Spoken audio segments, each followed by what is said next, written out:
friends. Here I have made a security alarm project. I'll demonstrate the circuit through a loop game.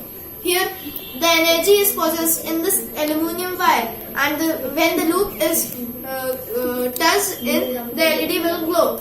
So this circuit can be put in houses to make a security system. Like if a person or an animal will come and forcefully unlock the door, he will step on the circuit and the light will glow.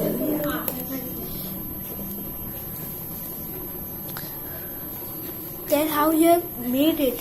That's how you have made it. Yeah, and what you have made this, I can't understand anything about this. What This is a turbine.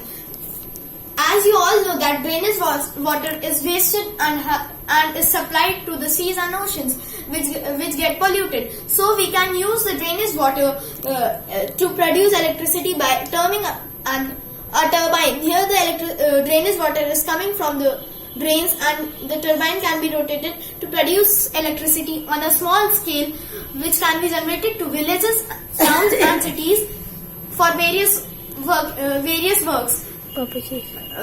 Light. We can also